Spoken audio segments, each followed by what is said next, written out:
आज का ये एपिसोड शुरू करने से पहले एक छोटी सी बात। क्या आप भी अपना पॉडकास्ट बनाने की सोच रहे हैं? तो एंकर ट्राई कीजिए। ये पॉडकास्ट बनाने का सबसे आसान तरीका है। नंबर 1, ये फ्री है। नंबर 2, इसमें कई सारे ऐसे टूल्स हैं जो आपको अपने फोन और कंप्यूटर पर रिकॉर्ड और एडिट करने की फैसिलिटी देते हैं। नंबर 3, आप अपने पॉडकास्ट को डिस्ट्रीब्यूट भी कर सकते हैं, जिससे इसे स्पॉटिफाई और दूसरे प्लेटफॉर्म पर सुना जा सके। तो डाउनलोड कीजिए फ्री एंकर ऐप या विजिट कीजिए anchor.fm पर अपना पॉडकास्ट स्टार्ट करने के लिए। ये तो थी एक छोटी सी जानकारी, और अब शुरू करते हैं एपिसोड का सिलसिला। तो आज के एपिसोड में लीजिए सुनिए आचार्य चतुर्सेन शास्त्री के लिखे उपन्यास वयम रक्षा माह का भाग 107, जगदीश्वर का वैकल्य, मेरी यानी समीर गोस्वामी की आवाज में। पृथ्वी पर अतुलनीय स्फटिक ग्रथित रत्न जटित सभा में, जहां रंग बिरंगे रत्न स्तंभों पर सुनहरी छत, जैसे फणीन्द्र के असंख्य फणों पर भूभार, मोती पन्ना और हीरक की झिलमिल झालरों के चंदोवों के नीचे हेमकूट पर श्रृंग समान कांतिमंत महिदेव रावण स्वर्ण सिंहासन पर बैठा। चारों ओर बंधु मंत्री सेनापति सभासद, बंधनवारों में गुथे ताजे पुष्प पल्लव चंपा चमेली मौलश्री, जहां की दीप्ति नयनों में चकाचौंध करती थी। चारुलोचना किंकरी भुज मृणाल से चंवर हिलाती डुलाती। छत्रधर छत्र लिए सन्नद्ध कामरूप अनुरूप मनहर, शूलपाणी के अनुरूप शूल हस्त द्वारपाल द्वार पर सन्नद्ध। शीतल मंद सुगंध कोमल सामुद्र समीर विहंगों के कूजित कलरव को वहन करती, प्राणों को तृप्त करती प्रवाहित। जगज्जयी महिदेव लंकापति अधोमुख भग्न मन, शोक संतप्त, मूक मौन, अजस्त्र अश्रुधारा से बुझे हुए, ज्योतिज्ज्वाल नयनों के ज्वलंत अग्नि स्फुलिंग, शरविद्ध मेघ से झरझर झरती जलबिंदु धारा सी अश्रुधार, भूलुंठित समरदूत रक्त प्लुत, शत विशत भग्न प्राण हत जीवन हतौज, स्खलित वचन, गदगद वाक, जण कंपित, दीन पंकलिप्त। कह रे कह, वीर पुंगव कुंभकर्ण के निधन का समाचार कह। महाराज, राक्षसों में श्रेष्ठ कुंभकर्ण के साथ सहस्त्रों योद्धा आज समर सागर में विलीन हो गए। उस सर्वग्रासी काल रूप राम ने सबको ग्रस लिया। तो महातेज मृत्युंजय कुंभकर्ण अब पृथ्वी पर नहीं रहे। अरे, जिसके भुजबल से देवता और दैत्य भी संतापित रहते थे, उसे उस भिखारी राम ने सम्मुख समर में मार डाला। तेरी ये बात तो स्वप्नवत है। भाग्य ने शाल को फूल की पंखुड़ी से काट डाला। हा वीर चूड़ामणि, हा भाई कुंभकर्ण, किस पाप के फलस्वरूप आज मैंने तुझे खो दिया। अरे, मेरा दक्षिण बाहु ही टूट गया। कैसे मैं ये शोक सहन करूंगा। ये दुरंत शत्रु तो इस प्रकार प्रतापी रक्षकुल का नाश कर रहा है, जैसे लकड़हारा एक एक शाखा को काटकर सारे वृक्ष को समूल ही नष्ट कर रहा हो। हाय, अब कौन मेरे विपुल कुल को बचाएगा। अरे सर्वजित अमित विक्रम राक्षस कुल रक्षक कुंभकर्ण के सचमुच ही काल कवलित हो गए। ये तो अनहोनी सी बात है। अरे अभाग्नि शूर्पणखा, किस कुक्षण में तूने पंचवटी में इस काल सर्प को छेड़ा था। अरे, मैं तो तेरे ही दुख से संतप्त हो इस दाहक अग्निशिखा जानकी गाहक को हेमगृह में लाया था। हाय हाय, कुसुम गुम्फिता दीपावली उज्ज्वलिता मेरी ये अद्वितीय स्वर्ण लंका तो जैसे शमशान हो गई, सुनसान हो गई। अब वीरों की वाहनी यहाँ कहाँ चलती है। अरे कोकिल कंठी रक्ष किशोरियां वीणा मुरज मुरली बजाकर लंका के रमणीय उद्यानों में नृत्य क्यों नहीं करती। लंका की वधुएं मधुर गान के स्थान पर रुदन क्यों कर रही हैं। मेरे ही पाप से। इतना कह रावण ने दोनों हाथ से अपनी छाती पीट ली। लंकापति के ये शोक विदग्ध उद्गार सुन और रक्षेंद्र को शोकाभिभूत देख मंत्री सारण ने बद्धांजलि कहा, हे देव दैत्य नर और नाग पूजित जगज्जयी महाराज, दास का विनय क्षमा हो। आप साक्षात जगदीश्वर हैं, महाज्ञानी हैं। आपको समझा सके ऐसा जगत में कौन है। महाराज, यदि वज्रपात से हिमशिखर खंडित हो जाए, तो क्या उसकी पीड़ा से हिमशैल कहीं अधीर होता है? इस भवमंडल में सुख दुख प्राणी को स्पर्श करता ही है, परंतु अज्ञानी ही इससे मोहित होते हैं। रावण ने शोक संतप्त नेत्रों से मंत्री की ओर देखकर कहा, सब जानता हूं, पर मेरा हृदय हाहाकार कर रहा है। फिर दूत की ओर देखकर कहा, अरे विस्तार से कह, कैसे मेरे वीर अजय भ्राता का उस दाशरथी ने हनन किया?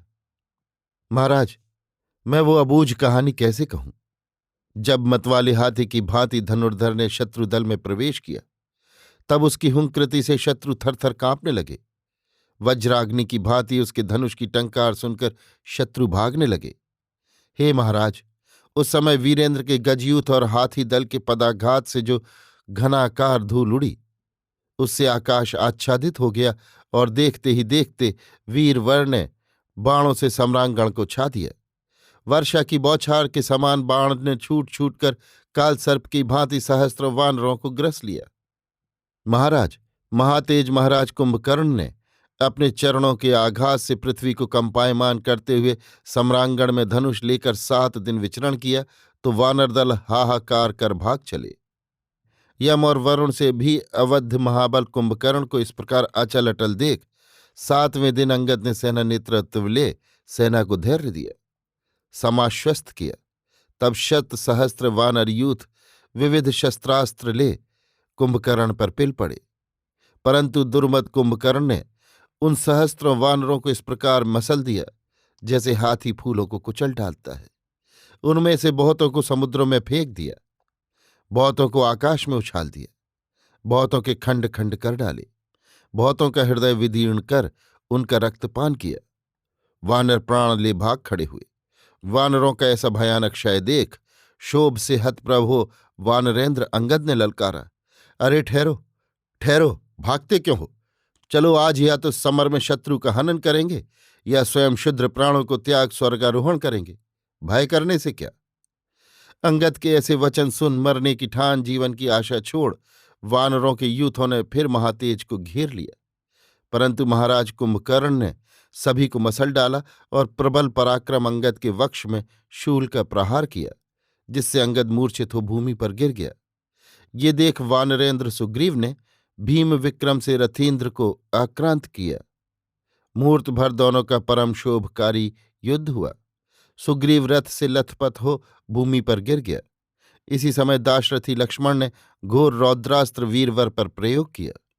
उस अस्त्र से विद्ध होकर ये रक्ष शिरोमणि राम के सम्मुख दौड़ा। अब महाबली लक्ष्मण ने फुर्ती से अनेक बाणों से उसके हृदय को छेद दिया। वे बाण इस प्रकार रक्षेंद्र के वक्ष में घुस गए जैसे सर्प बांबी में घुस जाता है। वीरेंद्र के हाथ से गदा खिसक गई। शरीर से इस प्रकार रुधिर चूने लगा जैसे पर्वत से गेरू झरता है।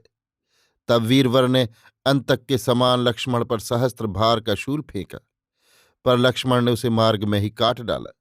ये देख कुंभकर्ण धन्य धन्य कहकर बोला, अरे रामानुज, तेरा पराक्रम स्तुत्य है, पर मैं अभी दाशरथी राम से युद्ध चाहता हूं। वीरेंद्र के ये वचन सुन राम ने काल बाण हाथ में लेकर युद्ध क्षेत्र में प्रवेश किया। हाय, अब आगे क्या कहूं? कह कह, मैं सुन रहा हूं, तू वैरी राम का पराक्रम बखान कर। कैसे कहूं? ज्यों ही राम ने अपना कुल गोत्र कहकर धनुष टंकार की और वीरेंद्र ने लाल लाल आंखें कर काल की भांति छलांग मारी, त्यों ही उस वैरी राम ने बाणों से वीरेंद्र को ढांप लिया। दाशरथी का हस्त लाघव देख रक्षेंद्र विस्मित हो गया। शतविशत हो वानरों को मारकर वहीं भक्षण करने लगा।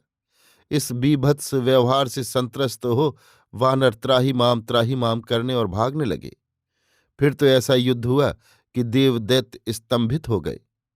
अब राम लक्ष्मण ने फुर्ती से 100 सहस्त्र बाणों से महातेज के दोनों हाथ काट डाले। तब वेदना और कष्ट से मुंह फैलाकर कुंभकर्ण दोनों को खाने दौड़ा। इस पर लक्ष्मण ने उसका मुंह बाणों से भर दिया, पैर भी काट डाले।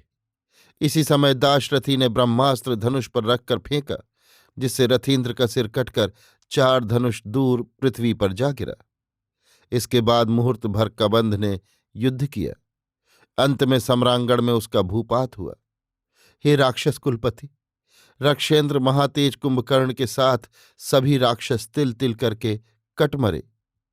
भाग्य दोष से अकेला मैं ही स्वामी को ये दारुण संदेश देने को जीवित बच गया हूं। मैं महातेज मृत्युंजय महाराज कुंभकर्ण को असंख्य योद्धाओं के साथ शरशैया पर सोता छोड़ यहां आया हूं। हे महाराज, मेरा वध कराइए। रावण ने गहरी सांस खींचकर कहा, धन्य है वीरधारी लंका।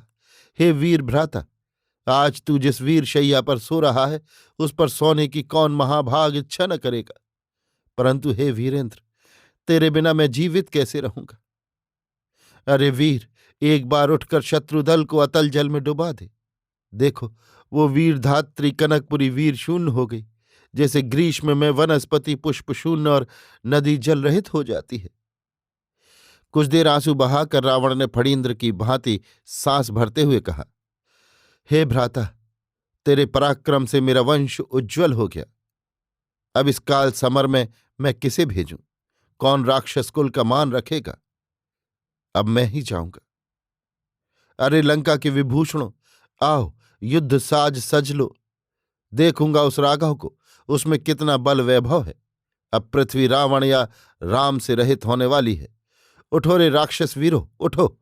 देवदैत्य विजेता उठो। जगत जयी राक्षस को मारो। आज मैं काल का साम्मुख करूंगा। इतना कहकर रावण ने स्वर्ण सिंहासन त्याग दिया। मेघ गर्जन की भांति दुंदुभी बज उठी, जिसके भैरव रव से देव दानव नर नाग त्रस्त हो गए। योद्धा अंग पर शस्त्र धारण करने लगे। वक्रग्रीव घोड़े अश्वशाला से निकलने पर हिनहिनाने लगे। सुनहरी छत्रों से सुशोभित सहस्त्रों रथ घंटियों की झनकार करते हुए बढ़ चले।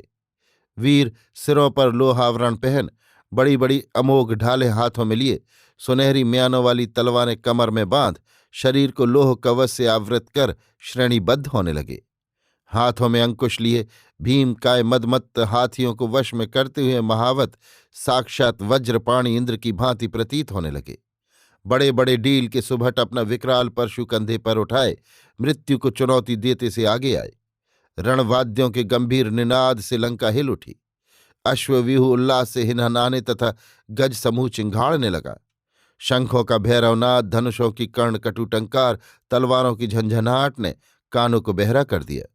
वीरों के पदभार से कनक लंका धरती में धंसने लगी।